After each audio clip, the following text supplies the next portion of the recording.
Hello friends, welcome to my channel. আজকে আমরা WBP constable 2024-এর এক্সপেক্টেড কাট অফ নিয়ে কথা বলতে চলেছি। তবে হ্যাঁ, প্রথম থেকে ভিডিওটা শেষ পর্যন্ত দেখো, তাহলে খুব সহজেই তোমরা বুঝতে পারবে যারা অল্প নাম্বার পেয়েছো তারাও কিন্তু চাকরি পাওয়ার চান্স রয়েছে। তো চলো দেখা যাক। প্রথমে দেখো যে আমাদের টোটাল কতজন ডাব্লিউবি কনস্টেবল 2024-এ পাস করেছে। টোটাল 60,178 জন পাস করেছে। তাদের এই যে শর্ট লিস্টেড ক্যান্ডিডেট তাদের এখানে দেওয়া রয়েছে সমস্ত কিছু। আমি আর ভিডিওটা বড় করছি না, তোমরা এখানে ডাটাগুলো দেখে নাও।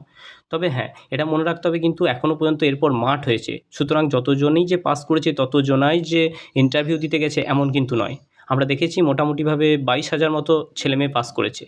আর দেখে নাও কত থেকে কতর মধ্যে পাওয়া ছেলে মেয়ে এখানে ক্যান্ডিডেট রয়েছে। তা দেখো, আমি বারবার বলছি এই 45 থেকে 49-এর মধ্যে যে সমস্ত ক্যান্ডিডেট রয়েছে তাদের দিকে তোমরা নজর রাখো, ঠিক আছে? তা এবার দেখো কাট অফটা কত যাবে এটা বলার আগে একটা জিনিস কিন্তু আমাদের বুঝতে হবে। কারণ প্রতিটি ক্যাটাগরি থেকে যারা 2-3 বেশি পেয়েছো তারা কম্পিটিশন দিয়ে কিন্তু বেরিয়ে যেতে পারো। আমি বলছি না তাদের চাকরি হবে না, তাদেরকে অবশ্যই ভালো ইন্টারভিউ যদি দাও তাহলেই কিন্তু তাদের চান্স আছে, নইলে নয়। এটা বাস্তব, এটা তোমাদেরকে মানতে হবে। আবার যারা 8 থেকে 9 নম্বর পেয়েছে তারাও কিন্তু জেনারেলে চলে যাবে। আমি ক্যাটাগরির কথা বলছি, কিন্তু একটা উদাহরণ দিয়ে বোঝাতে হবে। চলো দেখি। ধরো ওবিসি বি কাট অফ গেছে কত, 41.25। এবার যারা ওই 41.25 থেকে মোটামুটি 44 নম্বরের মধ্যে রয়েছে তাদের পাওয়ার চান্সটা কিন্তু অনেকটাই কম। এটা বাস্তব, এটা তোমাদেরকে মানতে হবে, ঠিক আছে? আবার যারা 55+ পেয়ে গেছো তারা কিন্তু এই ওবিসিবি ক্যাটাগরি থেকে বাইরে চলে যাবে, অর্থাৎ তারা জেনারেলে চলে যাবে। তাহলে আসলে কম্পিটিশানটা হচ্ছে কাদের মধ্যে? আমি আগেই বলেছি এই 45 থেকে 50-এর মধ্যে যাদের নম্বর রয়েছে তাদের মধ্যেই আসল কম্পিটিশানটা হচ্ছে। এবার এদের মধ্যে থেকে যে ভালো ইন্টারভিউ দেবে সেই চাকরিটা পেয়ে যাবে। প্রতিটি ক্যাটাগরিতেই কিন্তু এই একই ঘটনাই ঘটবে।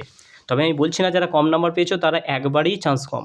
তারা যদি ভালো ইন্টারভিউ দিতে পারো তাহলে কিন্তু তাদের অনেকটাই আবার চান্স বেড়ে যাবে, ঠিক আছে? তো চলো, আমি মোটামুটি আশা করছি বোঝাতে পেরেছি যে কত কাট অফ যেতে পারে। এবার আমরা 2024-এর যে সম্ভাব্য কাট অফ কত যেতে পারে সেটা একটু তোমরা দেখে নাও। আমি আর বলছি না, তবে দেখে নাও তোমরা ভালো করে। ইউআর 61 থেকে 63-র মধ্যে থাকবে, ওবিসি এ 57 থেকে 59-এর মধ্যে থাকবে, ওবিসি বি 56 থেকে 58-র মধ্যে থাকবে, এসসি 53 থেকে 55, এসটি মোটামুটি 43 থেকে 46। তবে ইডাব্লিউএস এর ব্যাপারটা অনেকটা আনপ্রেডিক্টেবল হয়ে যাচ্ছে, কারণ এটা বলা খুব মুশকিল।